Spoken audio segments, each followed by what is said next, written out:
नमस्कार, ground report देख रहे हैं आप। मैं हूं मनीष शर्मा। राजस्थान सरकार ने हाल ही में आदेश जारी कर पानी की बर्बादी रोकने के लिए नियम बनाए हैं। इस आदेश में पानी की बर्बादी करने पर जुर्माने से लेकर सजा तक के प्रावधान रखे गए हैं। अगर कोई बार बार गलती करता है तो उसके पास पानी का कनेक्शन जो है उसे भी काट दिया जाएगा।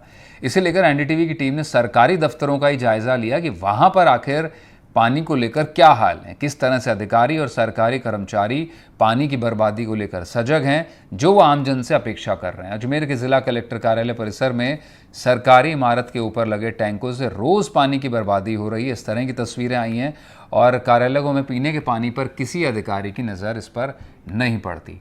पानी व्यर्थ बह रहा है, उससे बहने से गंदगी हो रही है और वहाँ लोगों के साथ आने वाले लोग भी परेशानी भुगत रहे हैं।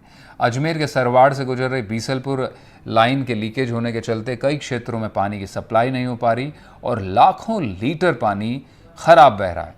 जलदाय विभाग की तरफ से पाइपलाइन की मरम्मत को लेकर काम किया जा रहा है। इस तमाम पहलुओं को समेटे देखिए हमारी एनडीटीवी की ग्राउंड रिपोर्ट।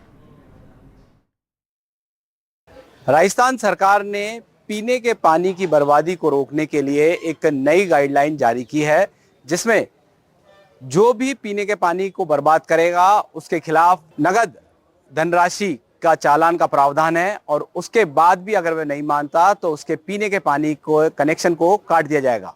मगर प्रशासनिक अधिकारी और सरकारी भवनों में भी ये नियम सख्ती से लागू हो तो निश्चित तौर पर पीने के पानी की काफी बचत हो सकती है। मैं इस वक्त खड़ा हूं अजमेर जिला कलेक्ट्रेट कार्यालय के परिसर में, जहां पर आप तस्वीरों में देख सकते हैं एनआईसी एक ऑफिस है। यहां पर 24 घंटे इसी तरीके से पानी बहता है और ऊपर पीने का पानी जो टंकी में आता है वो नहीं रुकने के चलते बार बार रोजाना इसी तरीके से बहता है और प्रतिदिन 24 घंटे हजारों लीटर पानी व्यर्थ बह जाता है। और ये सबसे बड़ी बात पीने का पानी है। जो काई है उससे आप अंदाजा लगा सकते हैं कि यहाँ पर कितने लंबे समय से इस तरीके का लीकेज हो रहा था। और यही नहीं, पूरे परिसर में अलग अलग जगह पर इसी तरीके का पीने का पानी लीकेज होता है। सरकार भले ही लाख दावे करें कि हम पीने के पानी को बचाएंगे, आम लोगों पर और उपभोक्ताओं पर जिस तरीके से पानी की बर्बादी होगी उन पर चालान करेंगे, मगर सबसे बड़ी बात प्रशासनिक अधिकारी और प्रशासन अपने ही भवनों पर अगर पीने के पानी की बचाव करेगा, इस तरीके से बर्बादी ना होने दे तो निश्चित तौर पर काफी पानी बच सकता है। भाई साहब, आपने देखा यहाँ पर पिछले कई दिनों से इस तरीके का पानी बहता है। रोज व्यवसाय नहीं होना चाहिए। देखो बात नई बड़ी बिल्डिंग मान देखो 4 पाड़े पानी बह रही है, गलत है, नहीं होना चाहिए। दीदी, आप यहीं इस परिसर में ही रहते हो, किस तरीके से देखते हो ये पानी? सर, यहाँ देखते हैं कि दिन भर पानी आता रहता है, काफी कीचड़ हो जाता है, जबकि स्टाफ वेल्डर सब लोग बैठे हैं और कई कर्म यहाँ पे आते रहते हैं। बहुत आम पब्लिक आती है, उनको भी परेशानी होती है, कीचड़ हो रहा है और टेबलों के आगे मच्छर वगैरह हो रहे हैं, बहुत परेशानी हो रही है यहाँ पे। कहाँ से बह रहा है ये पानी? ये एनआईसी के ऊपर से आ रहा है और उधर साइड में से जो टैंक है पानी का वो भी ओवरफ्लो हो जाता था, उससे भी काफी मस्जिद के सामने तक, मतलब पूरे गेट तक पानी हो जाता है। पीने का पानी है? पीने का पानी है सर। अच्छा, कभी आपने बोला किसी को कि ये पानी लीकेज होता है? हाँ, नाजरा शाखा में जाके बोल के भी आए थे, पर कोई ध्यान नहीं देता है। एक बार बंद कर देंगे दोबारा वही हाल हो जाता है। अच्छा, अब सरकार ने एक नई गाइडलाइन जारी की है कि पीने का पानी जो भी व्यर्थ बहाएगा, गाड़ी धोएगा या कुछ भी करेगा, उसके ऊपर चालान है। तो वो तो वहां तक तो ठीक है, मगर अब यहाँ पर ये सरकारी परिसर में ऐसा होगा तो फिर कैसे काम चलेगा? सरकारी परिसर जी, चलिए, और भी लोग हैं हमारे साथ में। जी, आप बताएं किस तरीके से देखते हैं? सर, ये बहुत गलत तरीके से हो रहा है। जो पानी का दुरुपयोग है पूरी तरीके से, मैंने पहले भी आपके दूसरे चैनल के द्वारा बाइट दी थी जब उसमें बुला के, और आज भी ये पानी इस तरीके से बहता है, मंदिर परिसर तक का पानी बहता है, पर कोई कुछ भी नहीं है, कोई सुनवाई। मेरे द्वारा उमेद सिंह जी के द्वारा जाके नाजरा शाखा में एक बार नहीं 3-4 बार जाके कहकर आए, पर इसका कोई वो नहीं है। आपने कहा कि सरकार ने नई गाइडलाइन जारी की है जिसके द्वारा इनके जो पानी व्यर्थ फैलाएगा है, पीने का पानी फैलाएगा व्यर्थ, उसके खिलाफ कानूनी कार्रवाई की जाए। तो आज प्रशासनिक अधिकारी प्रशासन के अंदर ही ये सब हो रहा है, तो इनके खिलाफ कानूनी कार्रवाई की जानी चाहिए, क्योंकि ये पानी का दुरुपयोग हो रहा है। कई जगह तो पानी नहीं मिल रहा है, आज पानी आप इस तरीके से फैला रहे हो, ये कोई तरीका होता है पानी फैलाने का? बताइए आप। तो इसके खिलाफ सर पूरा सख्ती से कार्रवाई की जानी चाहिए बस। बिल्कुल, आप यहाँ पर देख सकते हैं तस्वीरों में, यहाँ पर जो ये स्थिति है, हालांकि अभी तो पानी की जो आवक है वो कम है, मगर जब पानी का प्रेशर तेज होता है, पीने का पानी ऊपर आता है, तो ये नदी की तरह यहाँ से बहता हुआ नजर आता है। देखिए, यहाँ पर स्थानीय लोगों ने काफी आपत्ति दर्ज कराई है, प्रशासनिक अधिकारियों को कहा है कि बार बार यहाँ पर शिकायत देने के बाद भी इस तरीके का पानी यहाँ पर लगातार बहता रहता है। और ये एनआईसी की जो बिल्डिंग है, इस जगह पर जो सभी जगह है, आप ये एक जगह क्या देखा आपने, अब ये दूसरी जगह है, इसी तरीके से यहाँ पर भी 24 घंटे पानी बहता रहता है और पानी बहने से काफी जो पीने का पानी है वो व्यर्थ होता है। और भी यहाँ पर जो लोग हैं यहाँ बैठे रहते हैं 24 घंटे, उनसे बात करते हैं। भाई साहब, ये पानी आसपास जो बहता है क्या 24 घंटे बहता है? बिल्कुल चलता ही रहता है, कभी भी चालू हो जाता है, कभी बंद हो जाता है अपने आप। पानी वेस्ट हो रहा है, बर्बाद हो। हाँ, अभी किसी को कहा है यहाँ पर? बिल्कुल कहा गया है नाजरात शाखा में, लेकिन उन्होंने आश्वासन दिया सिर्फ कि करवाया जाएगा सही, आज तक तो हुआ नहीं है। कैसे देखते हैं आप, पीने का पानी कहीं तो है ही नहीं और कहीं है? जी बिल्कुल, वेस्ट हो रहा है, बंद होना चाहिए, प्रशासन को कुछ करना चाहिए। यहाँ पर देखिए और भी लोग हैं, उनसे भी हम बात करते हैं जो यहाँ पर अपनी ड्यूटी को अंजाम देते हैं, किसी ना अलग अलग काम से रहते हैं। देखिए यहाँ पर एक आंटी जी हैं, उनसे बात करते हैं। मैम, यहाँ पर जो पानी है लगातार बहता रहता है, किस तरीके से देखते हैं, कितना व्यर्थ हो रहा पानी? पानी तो काफी व्यर्थ होता है। डेली ही जब ये ऊपर की टंकी भरती है तो उससे पानी जिस इसके जाता है, शायद इसके पाइप वगैरह ब्लॉकेज है, मेंटेनेंस होता नहीं ऑफिस की छत का। कई बार बोल भी दिया है कि भाई ये पानी निकल रहा है, देख के चले जाते, बाकी का कुछ समाधान करते नहीं है।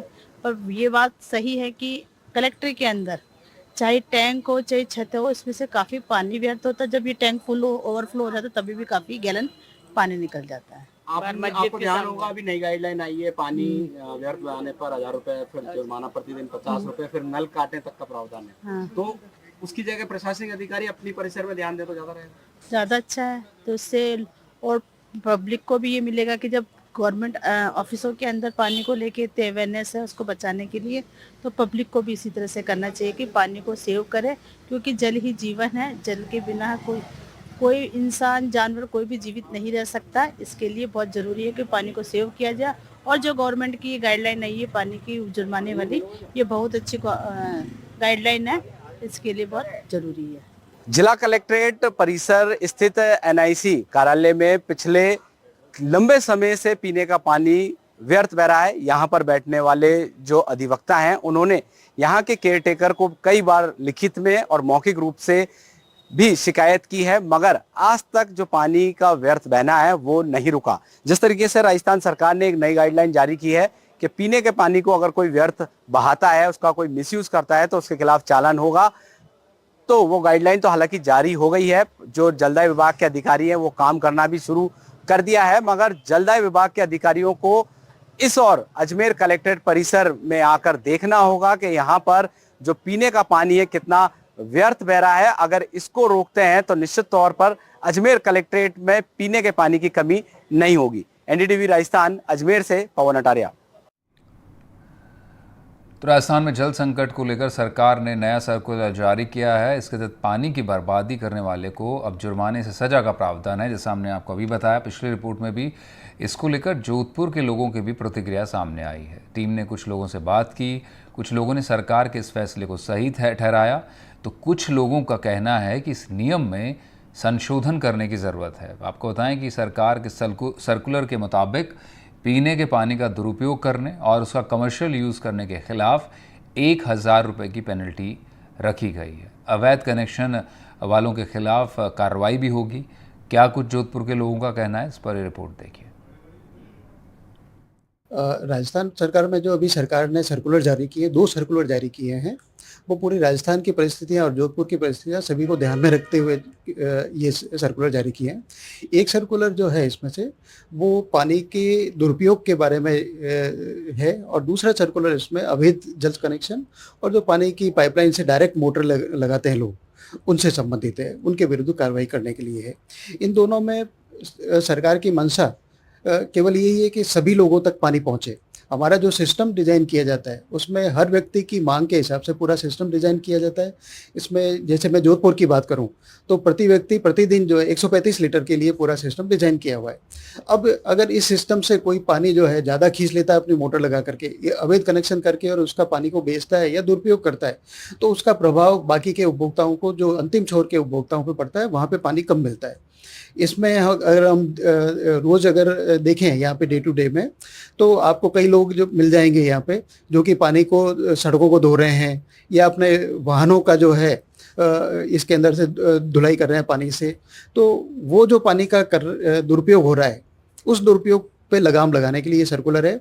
मैं इसके बारे में, पहले सर्कुलर के बारे में बताता हूँ जो पानी के दुरुपयोग को लेकर के। इसमें जो घरेलू उपयोग के लिए हम पानी दे रहे हैं, उस घरेलू उपयोग का पानी अगर कोई व्यावसायिक कामों से करता है, अगर कोई सड़क धोने के लिए करता है, अगर कोई उसको पानी को बेचने के हिसाब से करता है, तो उसके विरुद्ध नियमानुसार कार्रवाई की जाएगी, पेनल्टी भी लगा जाएगा, उसका प्रावधान है इसके अंदर से। और इसी के साथ में अगर उसका संबंध भी विच्छेद किया जा सकता है और कठोरतम उसके ऊपर कार्रवाई करने के इस सर्कुलर के अंतर्गत निर्देश है।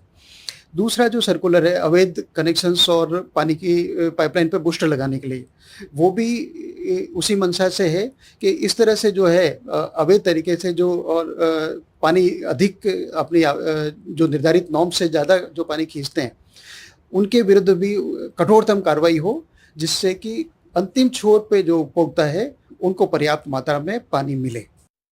प्रदेश में जल संकट को देखते हुए राजस्थान सरकार के जलदाय विभाग ने एक सर्कुलर जारी किया है, जहां पीने की सप्लाई, जो घरेलू सप्लाई है, उसके पानी के दुरुपयोग को रोकने के लिए अब 1000 रुपए जुर्माना वसूला जाएगा। जहां आम जनता, जो बात करें जोधपुर की, तो आम जनता राजस्थान सरकार के इस आदेश से क्या कुछ रुख है, उनसे हम जानेंगे। सर, राजस्थान सरकार ने एक आदेश निकाला है जो घरेलू सप्लाई का जो पानी है उसका दुरुपयोग नहीं हो और उसका कमर्शियल यूज नहीं हो। इस आदेश को आप क्या, किस नजर से देखते हैं? सरकार का जो निर्णय है उसका हम स्वागत करते हैं कि अभी जो घरेलू पानी है उसका दुरुपयोग नहीं हो। लेकिन इससे पहले सरकार ने जो निर्णय लिया है कि भाई 1000 रुपये जुर्माना लगेगा, जुर्माना राशि भी ज्यादा नहीं है, लेकिन जो टैंकर जो पानी भरकर सप्लाई करते हैं उसको औने पौने दामों में बेच रहे हैं, सरकार को पहले उस पर रोक लगानी चाहिए। दूसरा, जो पानी लीकेज, जो डिस्ट्रीब्यूशन सिस्टम है सरकार का, उस सिस्टम को एक बार चेक करना चाहिए। जो पानी सड़कों पर बह रहा है और कई बस्तियां और कई एरिया ऐसे हैं जहाँ पीने का पानी भी लोगों को नहीं मिल रहा है, तो सरकार जो मान लो दुरुपयोग करने के लिए कार्रवाई कर रही है, लेकिन अपनी व्यवस्था भी सुधारे, तो दोनों अगर साथ होगा तो दुरुपयोग भी रुकेगा और आम आदमी को जल मिलेगा। जैसा कि है कि सरकार को सबसे पहले जो प्रयास करने चाहिए पानी के दुरुपयोग को रोकने के लिए, तभी जो ये आदेश है ये धरातल पर संभव हो पाएगा। कुछ और भी लोग इनसे बात करेंगे। सर, क्या नाम है आपका? कुमुद बोहरा। और ये सरकार का बहुत ही सराहनीय कदम है कि पानी की वेस्टेज को जो सरकार रोकने का कार्य कर रही है, ये बहुत ही अच्छा कार्य कर रही है। और सरकार को इस पे जुर्माना 1000 रुपए नहीं 5000 रुपए करना चाहिए। राजस्थान जैसे प्रदेश में जहाँ पहले से ही पानी की कमी से हर इंसान जूझता है, और वहाँ पे और पानी का व्यर्थ बहाना बहुत ही गलत है।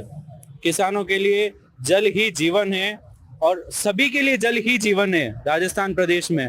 तो राजस्थान सरकार का ये बहुत ही सराहनीय कदम है, हम इसका स्वागत करते हैं।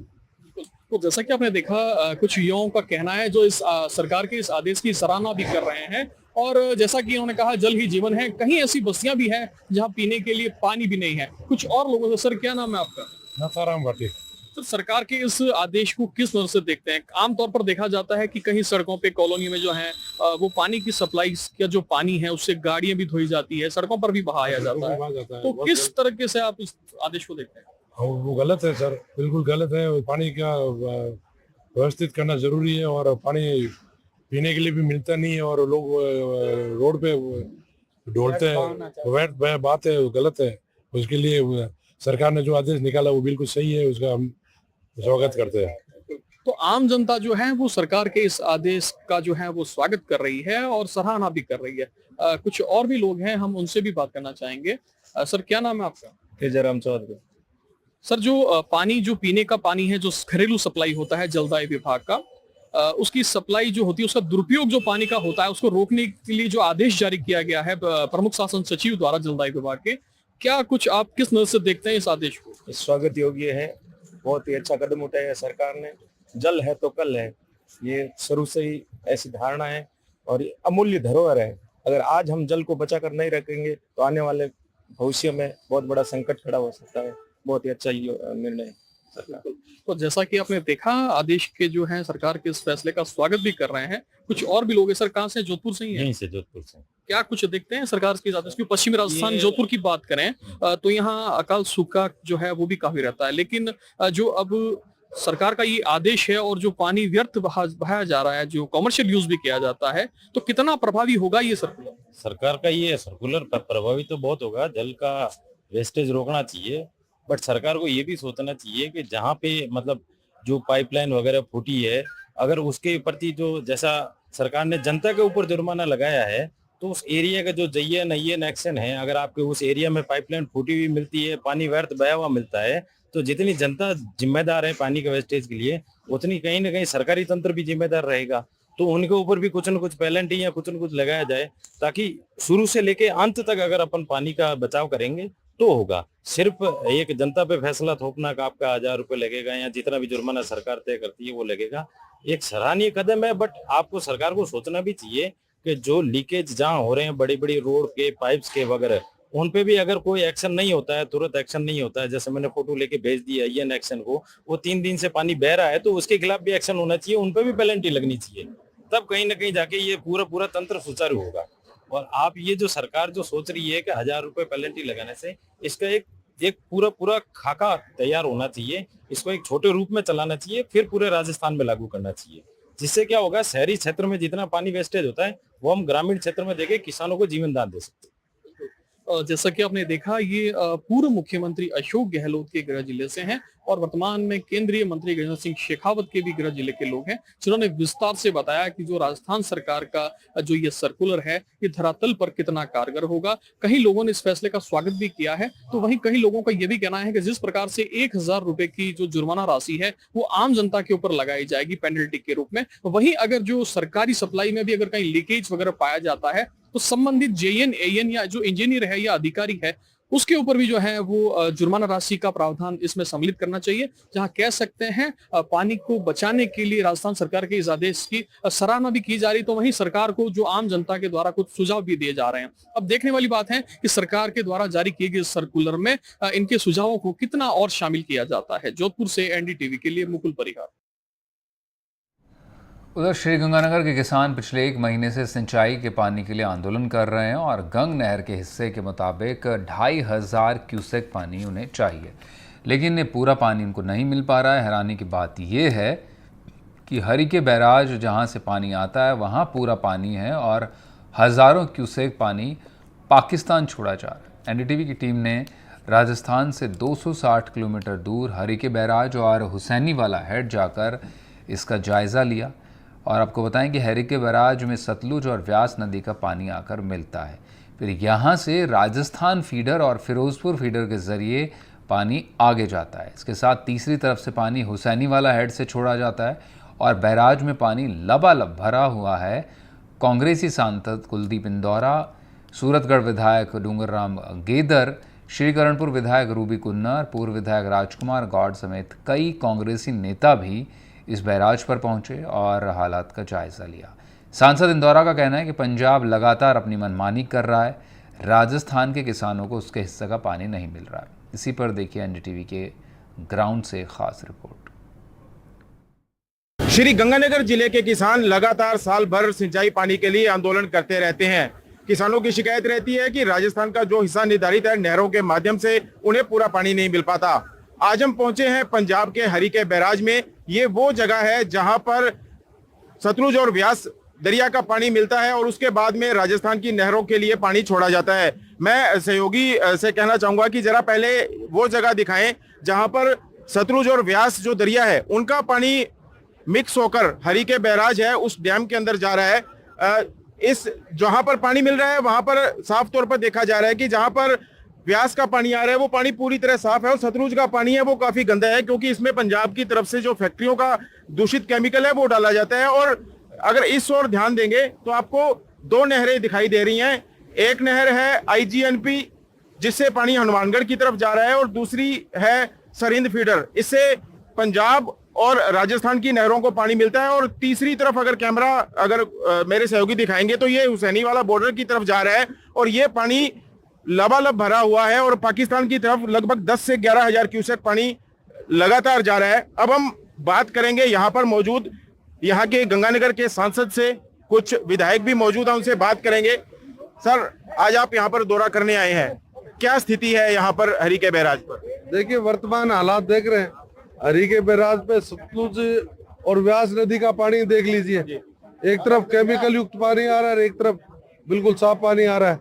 और इसके अलावा जब प्रधानमंत्री जी एक बात कहते हैं कि हमें देश को नदियों से जोड़ना है, मैं माननीय प्रधानमंत्री जी से कहता हूं कि आप नदियों को छोड़ दीजिए। हमारे ये जंगल झाड़ उग गए इस डैम में, और ये केली जो यहाँ आकर रुकती है, जो पानी में रुकावट बनती है, इनकी कोई व्यवस्था सुचारू करे। और आज जो हमारा पाकिस्तान पानी जा रहा है उसके लिए कोई आरक्षित करने की व्यवस्था करे कि हमारा सिंचाई का पानी जो कमी आती है उसकी पूर्ति के लिए कोई अलग से प्लान करके आरक्षित करने की व्यवस्था करे, ताकि वो सिंचाई का पानी हमारे किसानों को मिल सके। क्योंकि सरकार आज इस प्रकार से देश में बजट खर्च कर रही है, मेट्रो पे, बुलेट ट्रेनों पे हजारों करोड़ रुपए, क्या जरूरत नहीं कि जो नहरें नदियां जो बनी हुई है, जवाहरलाल नेहरू, इंदिरा गांधी जी ने जो डैम और नहरें बनाई, उनको दुरुस्तीकरण कर दे, जिससे किसानों का भला हो जाए। आज 11,000 क्यूसेक जो 18,000 क्यूसेक की नहर है IGNP, आप बता दीजिए कितना पानी चलता है? 10,000 11,000 क्यूसेक से ऊपर पानी नहीं चलता है। इसी प्रकार से गंगा कैनाल में आज तमाम जो हमारी नहरें हैं, हमारे डैम है, उनको ये जो सिल्ट जमा है, जो जंगलात उग गए हैं, जो घास फूस उगे हुए हैं और गाद अंदर है, उसको निकालने का अगर प्रबंधन करने का प्रयास करे तो मेरे ख्याल से पानी की कोई कमी नहीं रहे, मेरा ये मानना है। हमारे साथ पूर्व विधायक राजकुमार गौड़ भी मौजूद है श्री गंगानगर से। लंबे समय से, कई सालों से लगातार ये समस्या चली आ रही है। अब हम देख भी पा रहे हैं IGNP 18,000 क्यूसेक की क्षमता में 9100 क्यूसेक पानी चल रहा है और सरहिंद फीडर के अंदर भी लगभग 2 से 3,000 क्यूसेक पानी कम चल रहा है। क्या कहेंगे? लगातार कोशिश कर रही सरकार, लगातार डिमांड करती रही, राजस्थान में भी कोशिश रहती रही, बीकानेर कैनाल को ठीक करो। बीकानेर कैनाल को सफाई करने के लिए 1 करोड़ रुपया मांगा गया, 2 दिन में 1 करोड़ रुपया राजस्थान गहलोत सरकार ने भेजा। क्या हुआ उसका? पंजाब सरकार की नीयत ठीक नहीं है, भारत सरकार की नीयत ठीक नहीं है। केवल कहते हैं जल पूजने की बात करते हैं। बताइए, 2 नदियां मिल रही हैं यहाँ पे, सतलुज और ब्यास मिल रहा है। कोई उम्मीद कर सकता है सतलुज के पानी में इस तरह की गंदगी होगी? मैं निवेदन करना चाहूंगा प्रधानमंत्री जी से, आप तो समुद्र में नीचे जाके, द्वारका में जाके वरुण की पूजा करते हो, यहाँ भी वरुण देवता विराजमान है। आके एक बार इस पानी को देखो, इसमें भी एक बार पूजा करो। क्यों लोगों को मार रहे हो? कैंसर फैल रहा है पूरे प्रदेश में, प्रदेशों की दोनों की क्या हालात है, किस तरह से जहरीला पानी में है, लोग किस तरह से बीमार हो रहे हैं, हर घर में बीमारी है। राजस्थान कांग्रेस सरकार ने खूब कोशिश की, जब भी कार्यकाल आया किसान के लिए कांग्रेस सरकार हमेशा खड़ी रही, चाहे वो डिपर बनाने की बात हो, 1 करोड़ रुपया सफाई मांगने की बात हो, 200 करोड़ रुपया फीडर को ठीक करने की बात हो, जब भी किसान के हित की बात है, गंगा कैनाल को पक्का करने की बात हो, कभी कांग्रेस के लोग पीछे नहीं रहे। पर हम तो लगातार 20 वर्षों से इसी तरह से हम आंदोलन कर रहे हैं और 10 साल से बहुत उम्मीदें थी, क्योंकि मोदी जी ने बहुत बड़े बड़े वादे कहा था। ये कहा था कि मैं पाकिस्तान को एक एक बूंद के लिए फंसा दूंगा, ये माननीय प्रधानमंत्री जी का स्टेटमेंट था। आज हमारे सामने हजारों क्यूसेक पानी जा रहा है। गजेंद्र सिंह जी यहीं के थे, जोधपुर से थे, राजस्थान के थे, यहाँ के मंत्री थे, केंद्र में सिंचाई मंत्री थे। क्या काम किया? मैं सोचता हूँ कि उनके कार्यकाल में एक भी काम नहीं हुआ। आज ये अगर तंत्र मजबूत होता तो ये पानी पाकिस्तान नहीं जाता, ये पानी राजस्थान के किसानों को मिलता, ये पानी पंजाब के किसानों को मिलता। ये सरकार की कमजोरी है और सरकार इसमें ध्यान नहीं दे रही। सरकार का ध्यान दूसरे कामों में है, वो किसान के लिए, गरीब के लिए, व्यापारी के लिए नहीं सोचती। ये स्पष्ट हो चुका है। परंतु आज हमारे जनप्रतिनिधि हैं, चाहे वो विधानसभा में हैं, चाहे कुलदीप जी सांसद हैं हमारे, हम विधानसभा में और पार्लियामेंट में इन मुद्दों को उठाएंगे और जितनी लड़ाई लड़नी पड़ी लड़ेंगे, चाहे ग्रीन ट्रिब्यूनल में जाना पड़े, चाहे सुप्रीम कोर्ट में जाना पड़े, चाहे कहीं इस लड़ाई को लड़ना पड़े, कांग्रेस पार्टी इस लड़ाई को लड़ेगी। हमारे साथ कर्णपुर के विधायक रूपेंद्र कुन्नर भी हैं। राजस्थान के जो किसान हैं, चाहे आम नागरिक है, दोहरी मार है, दूषित पानी भी मिल रहा है और सिंचाई पानी भी पूरा नहीं मिल रहा। क्या कहेंगे इसमें? बिल्कुल, आज बड़ा गंभीर विषय है ये। आज फसलों को पानी की जरूरत है और सरकार पानी होते हुए भी देने में असफल रही है।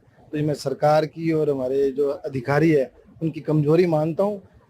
केंद्र सरकार से बात करनी चाहिए राजस्थान सरकार को कि हमारे हक का पानी होते हुए हमें क्यों नहीं मिल रहा। प्रश्न चिन्ह ये है, कहीं ना कहीं हमारी सरकार की ये कमजोरी है। सोई हुई सरकार है, उसको जगाने का हम काम करेंगे।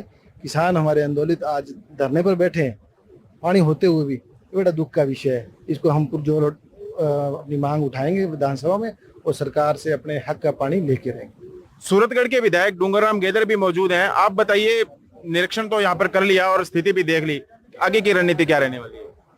आगे की रणनीति ये रहेगी कि हम इन मुद्दों को विधानसभा के अंदर उठाएंगे, हमारे सांसद साहब लोकसभा के अंदर उठाएंगे और हम लोग यदि संघर्ष करना पड़ा तो सड़कों पर भी इसके लिए संघर्ष करेंगे, क्योंकि देख रहे हैं कि पिछले 10 सालों से केंद्र की सरकार की, नरेंद्र मोदी जी की किसानों के प्रति नीति साफ नहीं है। धन्ना सेठों को हजारों करोड़ रुपया वो माफ भी करते हैं, देने का काम भी करते हैं, लेकिन किसानों पर जब पैसा लगाने की बात आती है, आज इस जो बैराज है इसकी साफ सफाई का बहुत बड़ा मुद्दा है, नहरों के बढ़ाने का बहुत बड़ा मुद्दा है, और यदि इनको साफ सफाई और आगे नहरों का यदि सही तरीके से बनाया जावे तो शायद ही हमारा जो पाकिस्तान है पानी जा रहा है वो नहीं जाए और हमें इस पानी का उपयोग। और आज राजस्थान का श्रीगंगानगर, हनुमानगढ़, बाड़मेर तक का जो किसान है, जिसको पीने का पानी भी और नहर सिंचाई का पानी मिलता है, वो पानी के लिए तरसता हुआ आज नजर नहीं आए। इसलिए केंद्र सरकार को चेताने काम भी हम लोग करें। बिल्कुल। तो ये थे हमारे साथ श्रीगंगानगर के सांसद और कुछ विधायक। इन्होंने बताया कि डैम में पूरा पानी होने के बावजूद भी इनको, किसानों को पूरा पानी नहीं मिल पा रहा। मैं मेरे सहयोगी से कहूंगा कि जरा एक बार फिर से हरीके बैराज की जो तस्वीरें हैं वो दिखाएं। ये वही जगह है जहां पर सतलुज और व्यास दरिया का जो पानी है वो मिलता है और उसके बाद में राजस्थान और पंजाब को उनके हिस्से का पानी दिया जाता है, और एक तरफ जो हुसैनी वाला बॉर्डर की तरफ पानी जा रहा है और यहाँ से हजारों क्यूसेक पानी है वो पाकिस्तान की तरफ छोड़ा जा रहा है। अब देखना होगा कि कब इस और कोई काम हो पाता है और जो राजस्थान के लोग हैं, चाहे वो किसान हैं, उनको पूरा पानी मिलेगा और जो आम लोग हैं उनको साफ पेयजल पीने को मिल सकेगा। अब से पहले हमने आपको हरीके बैराज का जो स्थिति थी पानी की वो दिखाई और अब हम पहुंचे हैं हुसैनी वाला बॉर्डर। मैं अपने सहयोगी कैमरामैन से कहूंगा कि जरा तस्वीरें दिखाएं।